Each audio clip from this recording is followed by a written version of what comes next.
everyone, welcome to a new episode of Cities Skylines 2. Happy to be here after the last video that got received so well. I received a lot more subscribers from that last video, so I'm really happy that the result pays off, the hard work pays off. Last time I did an interchange on the Rotterdam Ring Road, the Interchange Ridderkerk. And Interchange Ridderkerk is one of the most important interchanges in Rotterdam, but also in the Netherlands, as it connects the A15 and the A16 roads going basically every direction in the Netherlands. It connects Rotterdam to Antwerp, to Amsterdam, to The Hague. Basically every major city in Western Europe is connected by this interchange.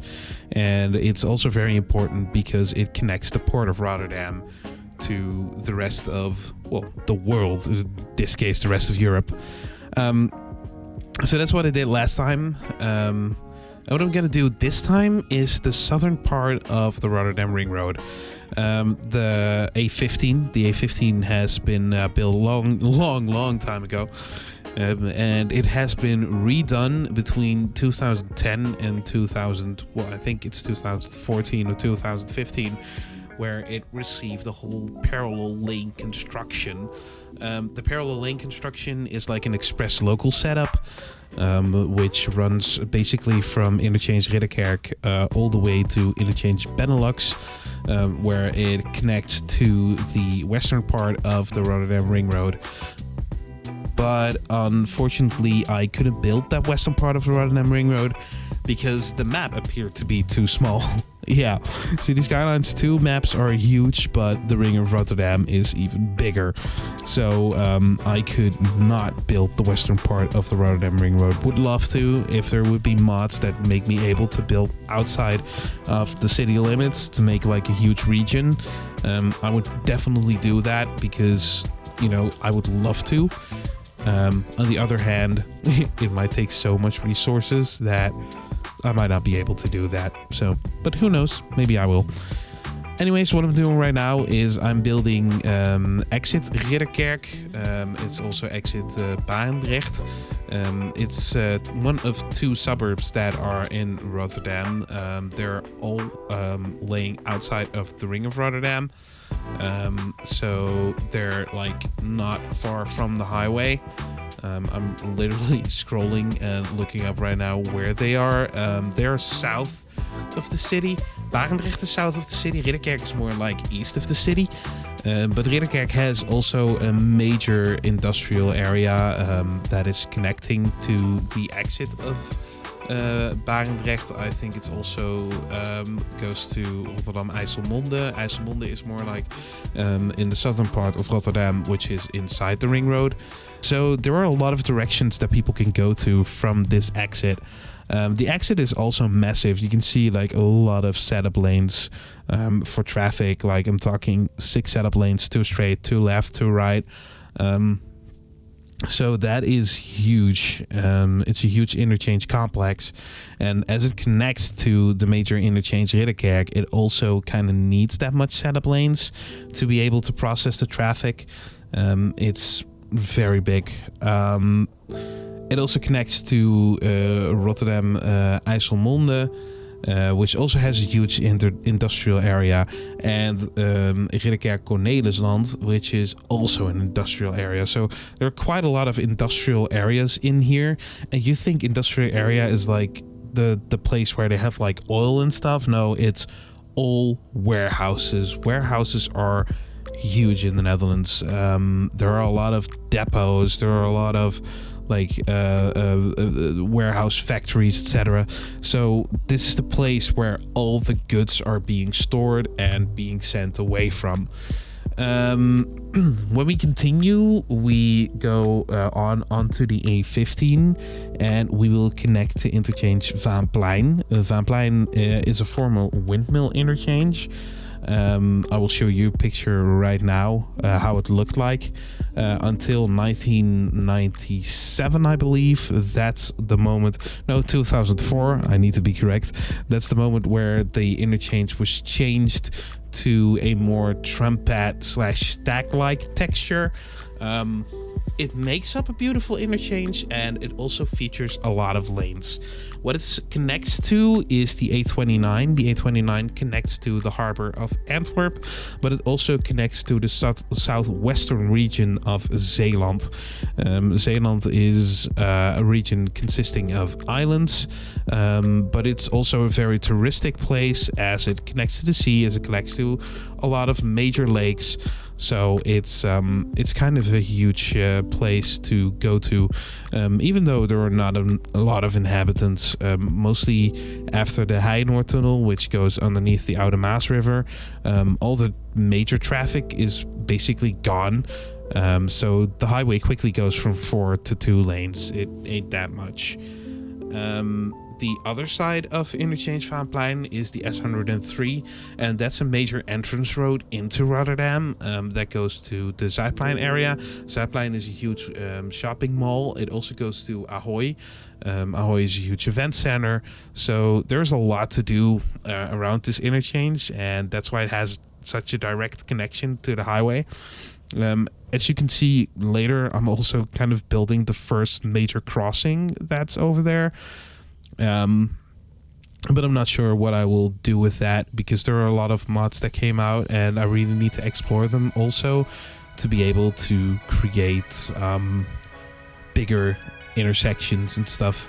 So it's something that I will get into later on. Right now it's not really that much. I'm just like exploring and just building roads. I'm also going to rebuild some stuff because I just saw what I built, because I always like watch the video of the construction afterwards, and I see that I've made some mistakes. There are some dips in the roads, and even though in peat soil where this road is majorly built, there's not that much of dips in the road, so I need to fix those. Anyway, what I'm doing right here is connecting the lanes that come from the A29. And Vaanplein is just like a huge construction task. So I will do a little time-lapse from here on. And later on I will be back to explain a little more about the rest of the ring road. You can now enjoy watching Interchange Vaanplein.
So now that Interchange Vaanplein is done, I started construction on the connecting parts of the A15 and also the connecting parts of the A29 towards the south.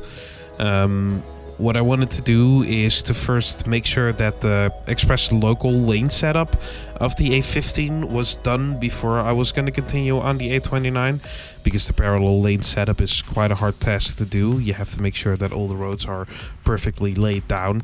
So that was quite some task, and this is also the bit where I got a bit wobbly with the roads. I'm not really happy with that still. So I need to improve that. It's something that I still need to work on. Probably I will do that off camera to fix all these roads, because this was recorded in September. So I haven't had a lot of time to actually record some voiceovers and to do some editing, etc. That's why it took so long for this video to release, even though I made this already like 2 months ago.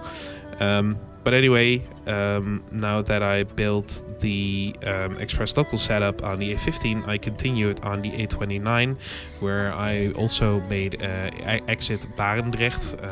The exit Barendrecht is on both roads. It's on the A15, but it's also on the A29. On the A29, it has the number 20, and on the A15, funny enough, it also has the number 20. So that's a funny coincidence. This intersection is actually in the middle of the city. You wouldn't expect it, but the suburb is divided by the A29. But that, it doesn't really matter. You don't really see the division, because most of the new parts are built on the other side of the A29. That's why the division is there. It connects to the Kielweg. The Kielweg is part of the Barendrecht Ring Road. Barendrecht, has a ring road, funny enough. That goes around the city of Barendrecht, of course. But after the A29 was connected to Interchange Barendrecht, I was about to make the Heijenoord Tunnel, and the Heijenoord Tunnel is a very old tunnel. It goes underneath the Oude Maas River, where it connects to the sea on one side via the Nieuwe Waterweg and het Scheur. Those are two rivers that go into the sea. The other side goes towards Dordrecht, connects to the Beneden Merwede, and then it connects to the river Waal, which goes into Germany as the Rhine. So there are like two rivers. Literally, Barendrecht is basically an island, if you think about that, but also not, because it's divided by two rivers. But that's the funny bit about it. And the A29 continues to Zeeland, and that's when I went back to the A15 to create exit Rotterdam Shallows. Rotterdam Shallows is a kind of square roundabout-ish exit with traffic lights. It's an interesting interchange. It has an interesting shape. Probably built somewhere around the 70s or 80s.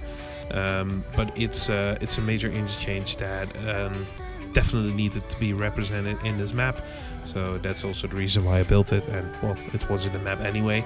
And then the A15 continued towards Rotterdam Hoogvliet, but that's the point where I couldn't even extend the map anymore, because the map only has a few limits, so we couldn't extend past that, which is kind of a sad thing.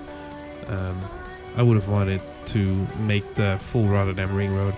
Maybe that's possible in the future with some mods, but at this moment it isn't, which is kind of sad. But hey, I have to accept it, I guess. The exit connects to the exit Rotterdam Shallows connects to the S102, which goes into the city center. The S roads in Rotterdam stand for Stadsroutes, city roads. It's basically a numbering system that leads towards the city center, even though Rotterdam has a kind of a different classification to it, because basically every major road in Rotterdam has an S number, especially in the south part of Rotterdam. Rotterdam also has the most S numbers in the Netherlands. There are other cities that have the same kind of S numbering system. The Hague has it, Nijmegen has it, Amsterdam has it. But no city milks it that well as Rotterdam milks it. It's funny. Every major road has an S number. I don't know why. Maybe that's a strategy of Rotterdam to, guide traffic through the south part of the city. Can't really tell. Don't know. But, if someone knows, please let me know in the comments. Maybe you guys know why Rotterdam has so many S numbers.